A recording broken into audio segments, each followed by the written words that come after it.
नमस्कार. शुभ सकाळ. कशा आहात? बरे आहात ना? बरंच असलं पाहिजे. आता मी निघालेली आहे आमच्या शेताकडे. कशासाठी? चला तर मग सांगतेच तुम्हाला. आता बसलेलो आहोत आम्ही कारमध्ये आणि मुलगा आलेला आहे गुलबर्ग्याहून. मी, फौजी साहेब आणि मुलगा असे तिघेच आम्ही निघालेलो आहोत शेताकडे. खूप दिवसानंतर तर मी जात आहे. माझं जाणं तर झालंच नाही इतके दिवसापर्यंत. आणि हे आता वाटेत इथं थांबलेलो आहोत आणि हे वायर पाहिजे होतं ते घेतलेलं आहे आणि ते पण गाडीमध्ये घातलं आणि परत आम्ही निघालो आपल्या शेताकडे. तर तुम्ही म्हणत असाल अशा उन्हामध्ये शेताकडे काय काम असेल? तर आहेच तसं काम, खूपच महत्त्वाचं काम. आणि असं महत्त्वाचं काम म्हणजे अशा उन्हातही आम्ही का जात आहोत? तर आम्ही पाडलेलं होतं बोर आणि बोरला आज मोटर बसवून पाणी काढायचं होतं, म्हणजे पाणी स्टार्ट करायचं होतं. आणि ते आमचं बोर आहे म्हणजे कसं सोलरवर चालणारं. म्हणजे खूप दिवसापासूनचं जे आमचं स्वप्न आहे ते स्वप्न साकार आज होणार आहे. म्हणून आजचा दिवस आम्हाला खूपच महत्त्वाचा आमच्या जीवनातला हा ठरणार आहे. फौजी जीवन किती खडतर असतं, किती कठीण असतं. मग ते नोकरी करून आल्यानंतर प्रत्येक माणसाला वाटत असतं की आता काही नको, आता खूप त्रास घेतलेला आहे, आता विश्राम करावं. पण कसं असतं ना, आपल्या मनात काही स्वप्न राहिलेली असती अधुरी, तर ते स्वप्न आपल्याला बसू देत नाहीत ना. कसं म्हणजे वाडवडिलाची जी जमीन आहे, ते जमिनीवर आपण काहीतरी सुधारणा करावी, असं एक स्वप्न बाळगून परत ते शेतीकडे आमचे फौजी साहेब वळले. जेव्हा शेती करायला लागले तेव्हा सर्वांना वाटायला लागलं की असे भरपूर फौजी असतात, ते शेती थोडे दिवस करतात आणि असंच आपलं अर्धवट सोडून शहराकडे वळतात. पण फौजी साहेबांनी अशी चिकाटी धरली, अशी चिकाटी धरली की स्वप्न पूर्ण करण्याच्या ते मागे लागले. तर आता वाटच आम्ही इथं थांबलो तर हे पहा, हे आमची आणि त्यांची असं गाठच झाली. म्हणजे ते आमच्याच मागे येत होते. आमच्याच ॲड्रेसवर त्यांना हे द्यायचं होतं. हे आहे गांडूळ खत तयार करण्याचं हे जे आहे. मग इथं आम्ही ऑर्डर दिलेलं होतं केव्हा फौजी साहेबांनी जेव्हा बारामतीला कृषी मेळावा होता तिथं त्यावेळेस पाहून ऑर्डर केलेली होती. ते आता द्यायला आता आलेले आहेत. तेही घेतलं वाटेत थांबवून. त्याच्यामध्ये कचरा टाकायचा म्हणजे पालापाचोळा. त्यानंतर साईंचं शेणखत, पालापाचोळा आणि सगळ्यात वरती शेणखत असतं. म्हणजे दोन लेअर. दोन लेअर. मग हा बेड भरतोय पूर्णपणे. मग हा बेड भरल्यावर 100-1 लिटर पाणी मारायचं, शेणामधली उष्णता कमी करायची आणि ते कल्चर तुम्हाला देतो ते सगळ्यात वरती सोडायचे. एक दिवस लेट सोडलं तर चालेल आणि ते सोडल्यावर फक्त रोज 2 बकेट फक्त पाणी शिंपडत राहायचं. असं तुम्हाला 2 महिने पाणी मारावं लागेल. पण 2 महिन्यामध्ये चहा पावडर खत दिसलेलं तयार झालेलं. ज्यावेळेस दिसेल त्या पाण्याचं बंद करायचं, ते खत बरोबर सुकतंय आणि त्यातले गांडूळ म्हणजे वर राहत नाहीत. ते म्हणजे ओलावा शेतात खाली जातात तळाला. वरचं सगळं खत काढून घ्यायचं, ते गोणीत भरायचं. ते एका वेळी 1 टन भरतं खत, 1 टन बघतं खत एका वेळी. मग ते तुम्ही सावलीत ठेवा काढून, कधी पण वापरा, खराब होत नाही का. ते सेंद्रिय आमचे पाहुणे आहे तयार करतात ना. बरोबर, चालते. आणि खालचा लेअर असेल तो गांडूळचा, तो एका कोपऱ्यात खेचून घ्यायचा किंवा टोपलीत काढायचं बाजूला. मग पुन्हा आपलं खत पाहिजे, मग पुन्हा तसंच बेड भरायचं आणि ते गांडूळ तुम्ही नंतर विचारा आणि फोन करून. नंतर तुम्ही त्यावेळेस करताना व्हिडिओ टाकलाय मी व्हॉट्सअपला, ते मग सगळे डिटेल दिले. व्हिडिओ टाका म्हणजे ते कॉम्प्लेट देतो माहिती छापील ते पण द्या, सगळं बघून करतील. ओके. हा कारण हे नवीन प्रकार आहे यांना सगळं म्हणजे चालतं. हां. ते आता फक्त घरी जाऊन की नाही ते आता आम्ही ओले केले. एक बकेटभर पाणी घ्या आणि एक 10 सेकंद फक्त बुडवा. बुडवून सावलीत ठेवा. जोपर्यंत गांडूळ बेडमध्ये सोडत नाही तोपर्यंत 2 दिवसांनी एकदा बुडवायचं. अच्छा. ओलं करायचं. ओलं करायचं, ठेवायचं शेताकडे. हा असू दे. शेताकडेच निवडतात हे. होय. आता आम्ही पोहोचलो बघा शेतात आणि हे केबल त्यांना दिलं तर ते केबलचीच वाट बघत बसले होते. आणि आल्या आल्या त्यांना थंड असं शरबत दिले, बॉटल दिले सगळ्यांना की प्या तुम्ही, थंड खवा, थोडं अगोदर ज्यूस घ्या. तर खूप खुश झाले, सर्व आनंदित झाले आणि लागले परत कामाला सगळेजण. कारण वाटच बघत होते सकाळपासून. 10:30-11चा टाईम दिलेलं होतं, पण तेवढ्या लवकर आम्हाला काही झालंच नाही जाणं. आणि हे पहा इकडं आहे हे सोलरचं सिस्टम इकडे बसवलेलं आहे आणि मध्यंतरी इकडे शेड आहे आणि शेडच्या एकदम पुढे बोर आहे. तर एक एक तुम्हाला पार्ट मी आता दाखवतेच कसं कसं झालेलं आहे, कशा प्रकारे केलेलं आहे शेतात ते पहा तुम्ही. तर त्या अगोदर हे झाडं बघा, हे सर्व कसं पाणी नसताना वाळून चाललेली आहेत आणि विकत घेऊन पाणी किती मन घालतंय सांगा ना. विकतच पाणी आहे ह्या झाडांना. टँकर घ्यायचं आणि घालायचं. हे पहा लिंबाचं झाड आणि इकडं पूर्ण असं लाईनीनं हे पहा असं सर्व लाईनीनं झाडं लावलेली आहेत बंधाऱ्यावरती. आणि शेडच्या मागे जे आहे ते पण झाडं तिथं हे बघा असे लाईनीनं आंब्याची, शेवग्याची सगळे असं झाडं अगोदर गेल्या वर्षी 2 वर्षापूर्वी लावलेली आहेत.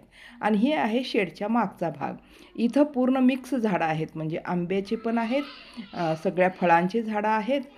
हे 28 झाडं आहेत पहा इथं एवढ्या जागेमध्ये.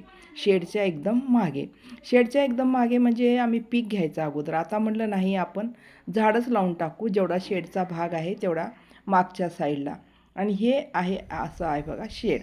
आणि तर पहा असं झाडं लावलेली आहेत इकडे. आणि एवढा भाग म्हणजे पूर्ण झाडानं व्याप्त झालेला आहे. आणि इकडं शेडनं झालेलं आहे. आता इकडं सोलरनं झालेलं आहे. आणि शेडच्या पुढे जे आहे बोरवेल पाडलेला आहे. शेत एकदम पडीक पाडलेलं होतं. शेतामध्ये एक झाडसुद्धा नव्हतं. फुलपाखरू बसण्यासाठी एक झाड नव्हतं. एक फळाचं झाड तर मग तिकडे सोडा. हे पहा हे शेडच्या मधला सीन आहे. झोपण्यासाठी असे पलंग वगैरे करून घेतलेले आहेत. सगळं सामान, आपले पोते, आपलं जे काही शेताचं बारदाना असते ते सगळं ठेवायला इथं जागा केलेली आहे. शेतात आलं तर रखरखत्या उन्हामध्येच थांबावं लागायचं. आता इथं मी पूजा करत आहे.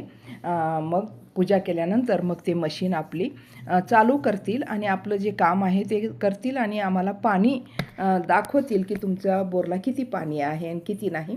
ते सगळे मेकॅनिक वगैरे सर्व आलेले आहेत. सोलरचे काम करणारेही आलेले आहेत आणि इकडे मशीन बसवण्याचेही लोक आलेले आहेत. सगळ्यांसाठी आम्ही जेवण तिथूनच बिदरून घेऊन आलेलो आहोत. तर सगळ्यांना जेवण वगैरे पण द्यायचं आहे.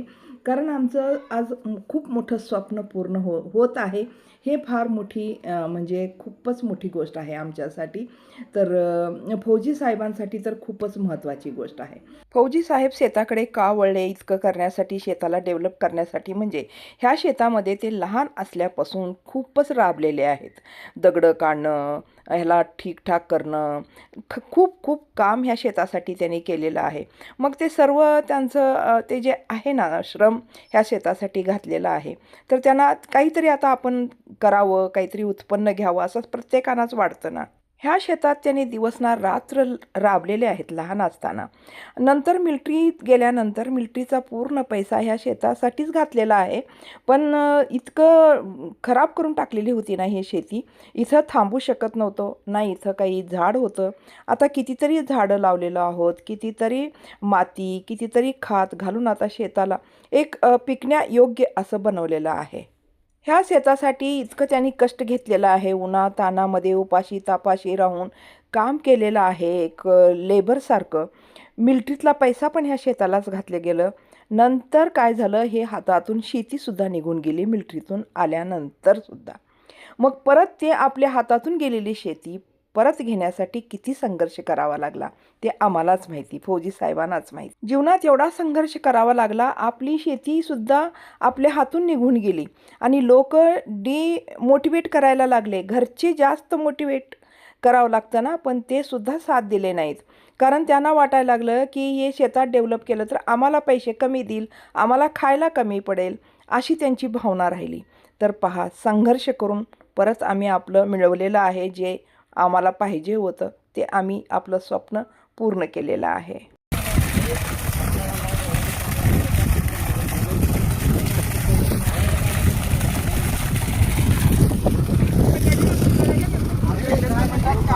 थोडं पाणी भरून घ्या.